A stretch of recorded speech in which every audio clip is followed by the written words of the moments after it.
Good day to you. Good day to you.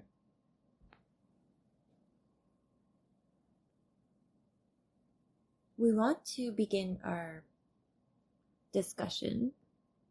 conversation on the topic of the mind. We have been talking about the higher mind. We wish to address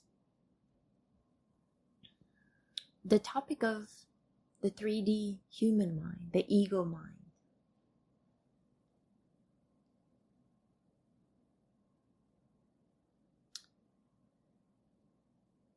The human mind, or you can call it the lower mind, it's not that it's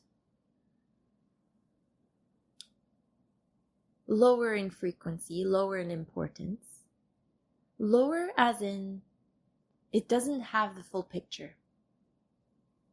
The aperture of the 3D mind is limitation because it agreed to be part of the construct of the human, the physical human, to be part of the construct of the 3D reality, which is limited to time and space.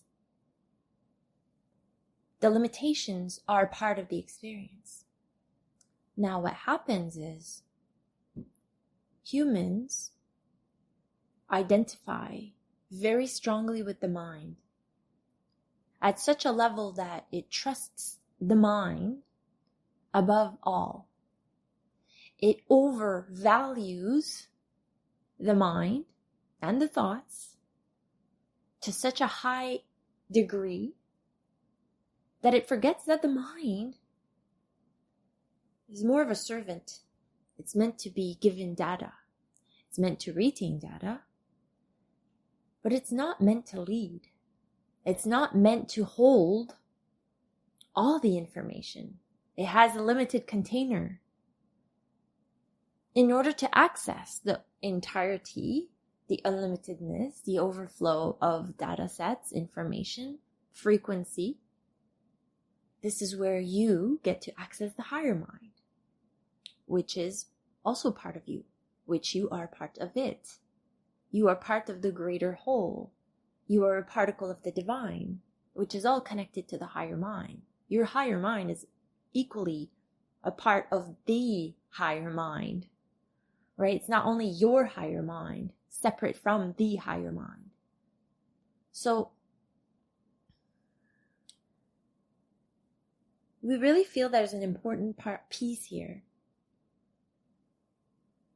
around remembering, around reminding yourself, around even checking in with yourself, locating how much weight and importance are you giving to what your thoughts are?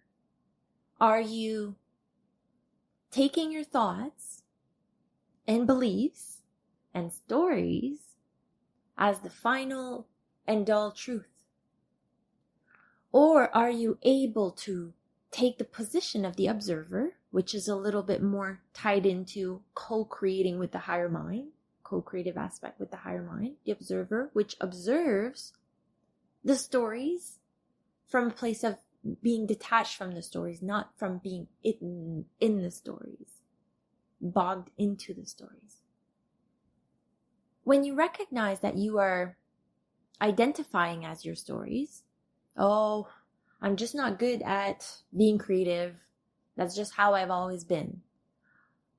Oh, I'm just not good at expressing because this is just something I've never been good at. We're just giving you examples here of stories, but they keep you so small if you really believe them. We are prompting you to begin to question the stories that are being told. We will begin to talk more and more about the differentiation, the polarity opposites between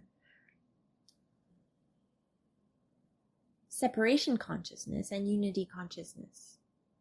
And all of this ties into our intro here about the 3D mind versus the higher mind. separation consciousness happens at the mind, physical mind level. The mind doesn't see the bigger picture. It doesn't realize that you are connected to a greater whole. It only sees survival. It only understands the limitations of the human body and the human capabilities. Therefore, most of you are building your whole reality on what the mind can, the conclusions of the mind. And we are talking about the 3D mind. So, you are so much more than that. And you have access to so much more than that.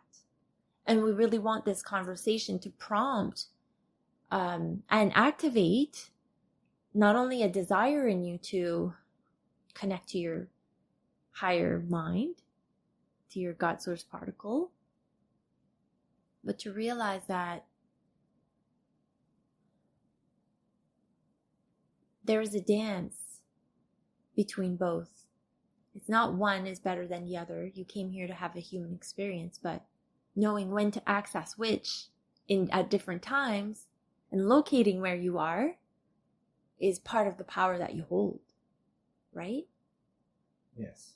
Because if you don't have the conscious awareness or the discernment that you are operating 100% out of your physical, human, egoistic mind, then it makes it really hard to connect to a bigger picture, a bigger perception of reality. So having the capacity and the ability to locate what you are connecting to, what you are calibrating to, what you are believing as your truth. Most of the stories told and held within the mind, the human mind, are only based on past experiences. Therefore, it has concluded specific things according to specific experiences and created stories around these experiences. Limitations. You need to take a sovereign step up as a sovereign being and recognize when you and call yourself out on these bullshit stories. And we use the word bullshit here because they are not the truth. They don't hold all the data. They don't hold all the information in these stories. It's just a little conclusion of evidence that your mind has created and that you've held on to for dear life. And that is not, and that is now being crystallized into the cells of your DNA, into your core. And then you believe these as being the truth of who you are. Allowing yourself to acknowledge this in your body and your being. Also, that you have access to your higher mind, to higher consciousness, to God, source, begins to liberate yourselves from the construct, the limitations of the lower mind. How is this landing? So, Bashar teaches that all of reality is neutral and we assign meaning to circumstances. Which is another way to say that you create stories and meaning and definitions, right? Yes. And some of those stories serve us, and some of the stories don't. Mm-hmm. The stories that don't serve us are the ones that hold us back. The stories that do serve us are the ones that help us, say, leap forward. But the ones that hold you back, they also show you a really important piece of data. The ones that hold you back will bring some trials and initiations and challenges that also propel you forward. Yes. So either way, you're being propelled forward in some way. They're highlighters of where we're giving our power away. Exactly.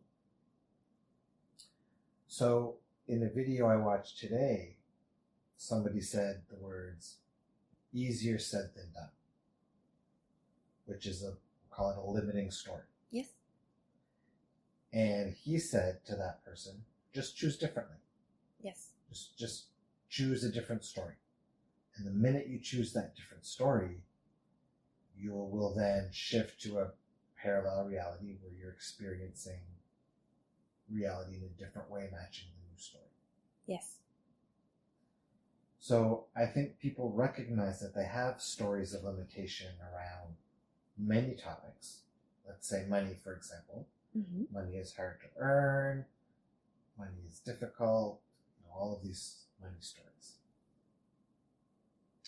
These are all stories created by the human mind, anchored in by past experiences that create the physical reality experience of scarcity and lack. Yes.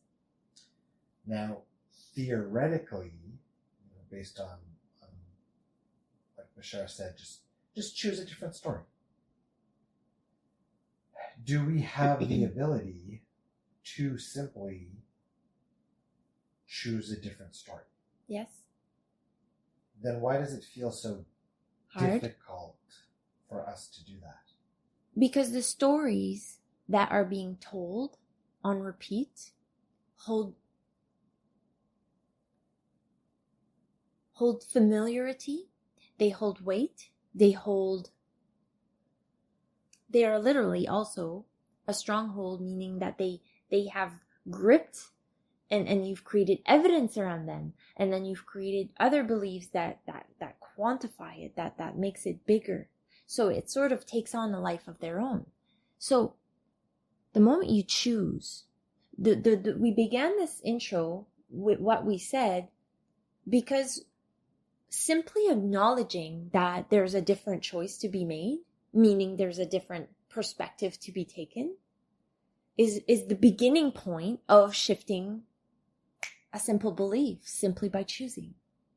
Yet most of you are not allowing yourself to fully be there because there's such an attachment to the old stories.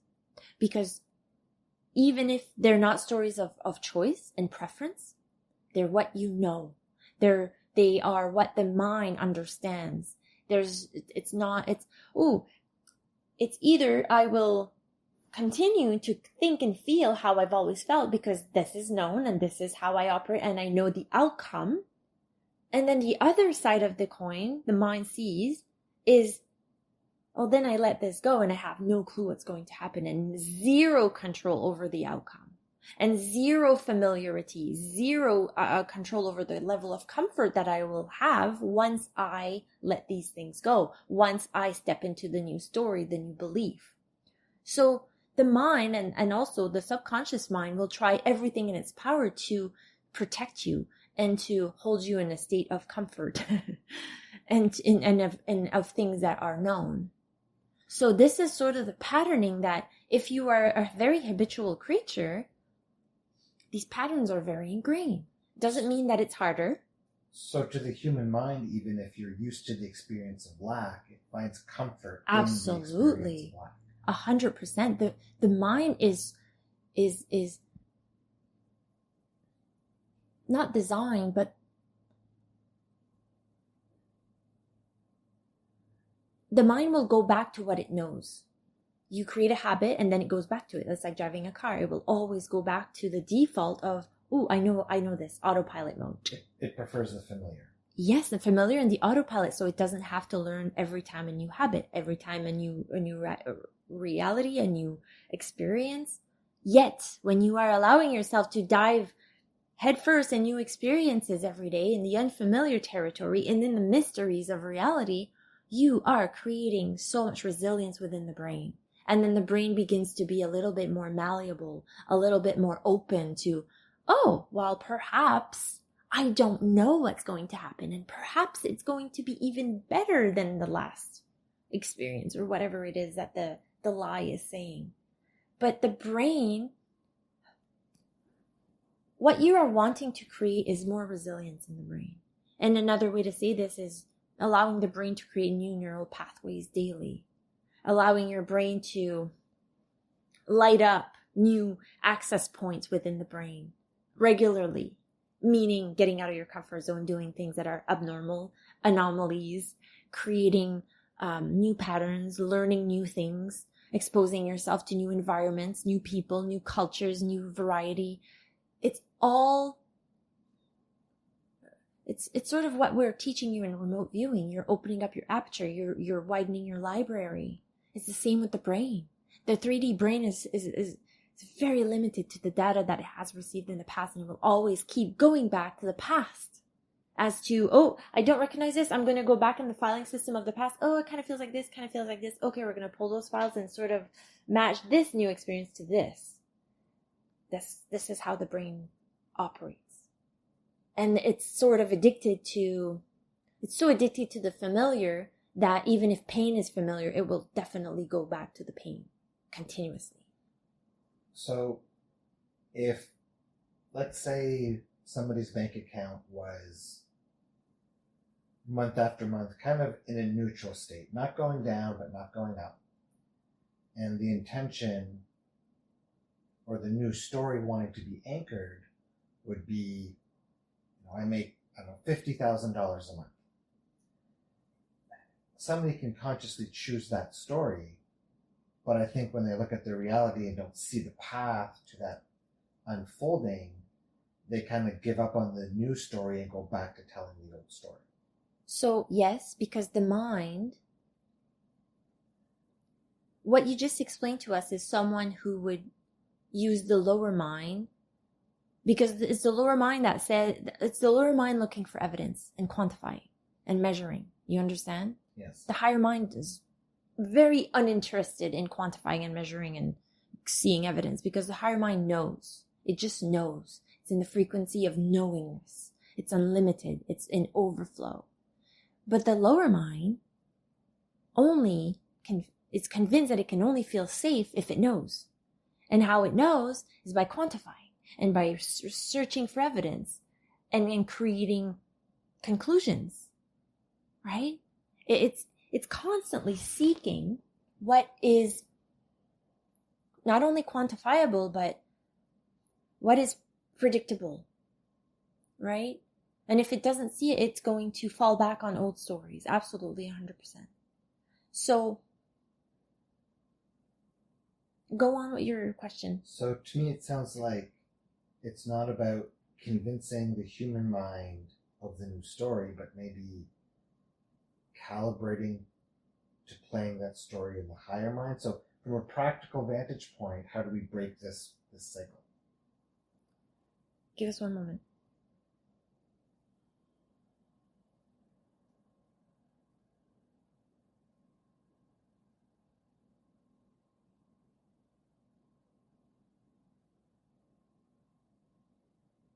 So, like training a muscle, if you default throughout the day to always flex the muscle of the lower mind, allowing your lower mind to just have so much airtime.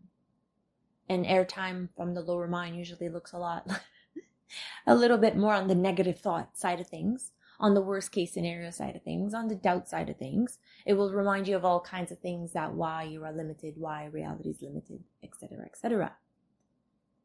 If you are airing, if you are giving that channel airtime, because the lower mind has its own frequency and the higher mind also has its own frequency. So it's really about what are you calibrating and changing your radio station to? Are you a sloppy thinker and you're just on autopilot and allowing your mind to go through the same predictable things, stories, sensations? I think it's easier to tune into the human mind version because the human mind version feels more tangible. We understand. The more you flex the muscle of playing with the intangible, in the unknown mysteries, in the creating resiliency within your daily experience, in the, literally, when you meditate, it's the purpose of it is to get out of your mind. It's to still the ego mind so it doesn't have so much dominance, so it doesn't have so much to say. Within that spaciousness and quietness that you create when you silence the ego mind, this is where you calibrate to the higher mind. So meditation is just not something that every spiritual guru will tell you, just meditate.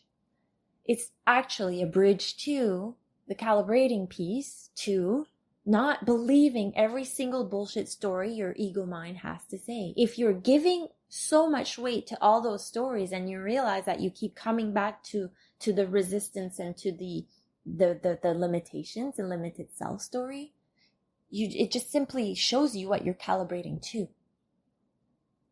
And it's not about being 100% always calibrated with the highest version of you in the higher mind. It's about recognizing, where am I dominantly spending most of my time? And not only recognizing, but having the ability to choose where you want to go, which you want to be calibrated to. So through my remote viewing practice, I would consider that to be the same as the meditation that you just described. Yes, very much. You're more setting an intent. You're more guided in the situation. In that practice, it's like I'm beginning to differentiate when I'm connecting to either the human mind or the higher mind, because the remote viewing data comes from the higher mind connection. Yes. And when I drop into the higher mind, which I can do right now if I wanted to, like any time, I can feel the presence of a $50,000 month, let's say. Yes, because the higher mind it knows the reality of what's possible and what is available. It's not limited. So instead of rewriting the story of the human mind, simply spending parts of the day You get it. dropping into the higher mind to just taste the deliciousness of the $50,000 month. You get it. Feels like almost like licking an ice cream on an ice cream cone. It's like I can go in and taste the flavor of that. Can you run it in your body? And by doing that, are we then changing the channel of our reality? Depends the dominant part of your day. Depends how much you tip the scales. You get what we are saying? Yeah, so doing it enough would tip the scale. That's enough to the more override you the do vibration of the human mind stories that are limited. Exactly. The more you bring yourself there, the more eventually this will become your default go-to. In the same way that Anik has been calibrating to our coming through to her stream of consciousness, she is having the ability to hold it longer and longer and longer and longer, making her days dominantly more in the frequency of the unlimitedness. And we can tell you that her mind doesn't have the same worry, limitations, and anxieties and resistance and doubts that she used to sort of play on loop. The more you enter into the knowingness of your connection to Source, which is emptying yourself through meditation, emptying the mind, the lower mind through meditation, quieting it down, you're shifting muscles. It's almost like you're only doing bicep curls and all of a sudden you decide to shift it a little bit and do tricep curls. You're just tweaking from where you're receiving your data. You're just tweaking from what you are calibrating to what you are receiving from.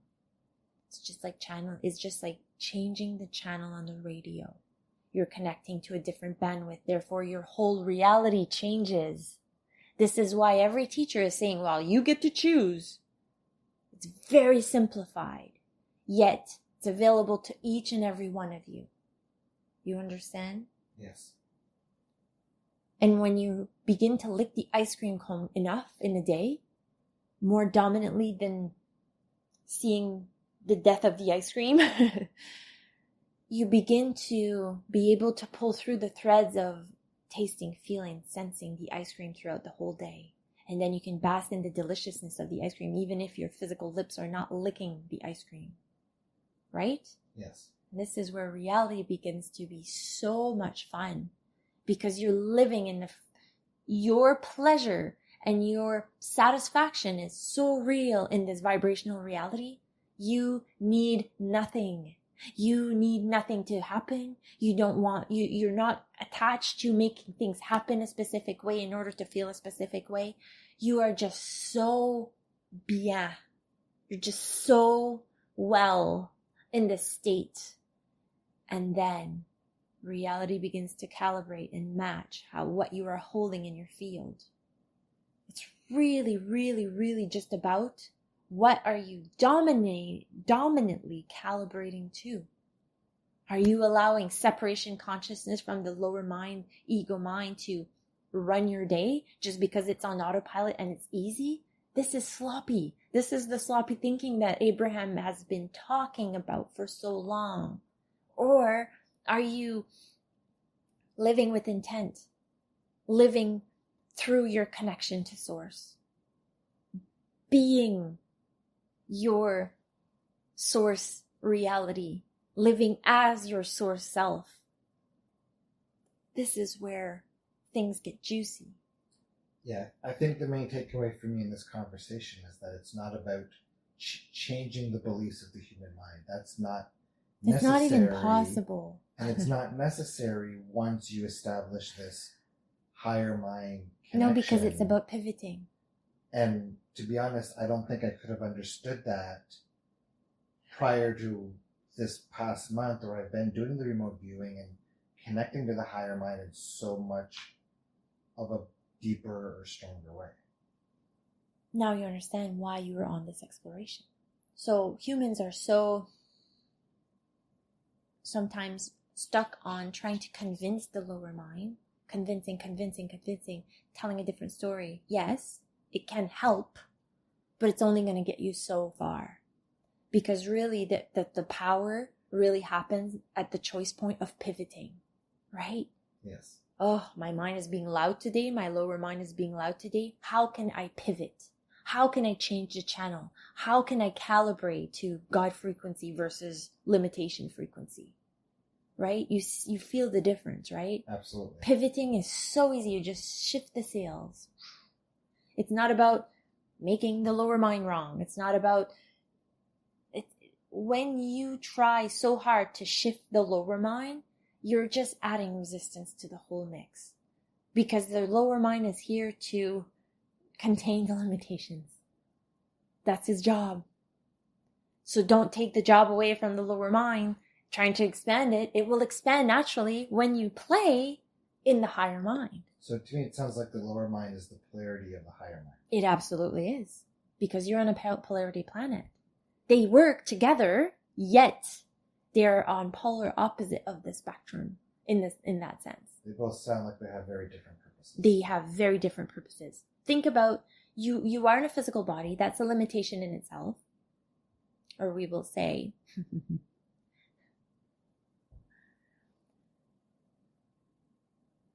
your body is in your spirit. Your body is in your soul. It's not the other way around. Yet there's a limitation here because you get to carry this physical apparatus which holds a lot of density. The 3D mind is the governing aspect of this physical body, right? You get what we are saying? Yes. It's sort of the captain of the body ship. So your play and your exploration is knowing that you hold different aspects to yourself. That's not all that you are.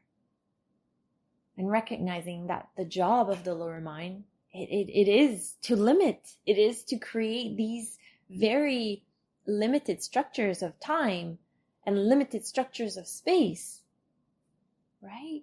It's not, this is where structure lives. And then there's the higher mind where there's no barriers, no structures, no boundaries. It's the oneness. It's the interconnectedness. It's the ocean. It's everything connected. You can access it all through it. And physical reality, the reality that we find ourselves in, the 3D physical reality, is the byproduct of the frequency of whichever two of those minds we tune into most.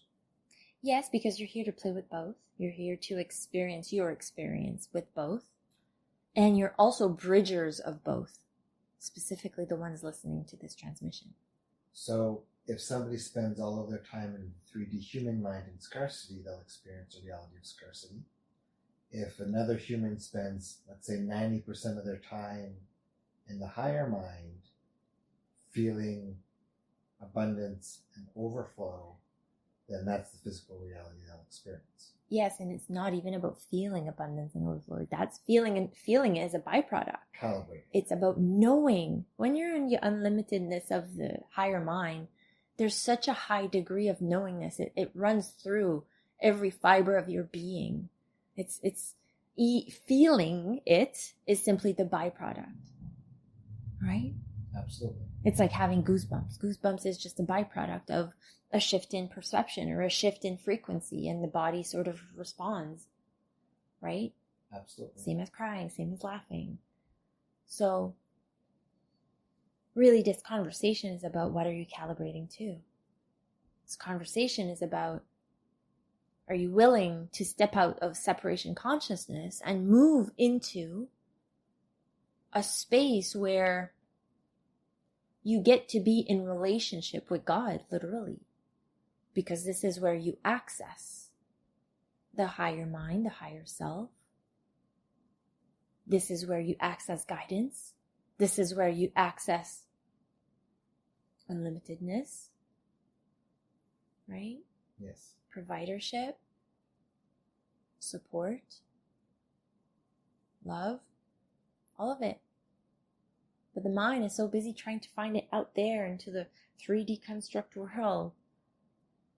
And yes, you will see bits and pieces and evidence of it, but those are just byproducts of what the higher mind created, right? So, is this conversation helpful? Very. It feels very practical. Good. And it feels exciting to play in this higher mind realm at an even deeper level. Because you can feel it through our words, right? Absolutely. And I felt everything we've discussed, I felt it in my practice in the past month of playing more, calibrating more to the higher mind. So now there's a new game to play with the higher mind, which is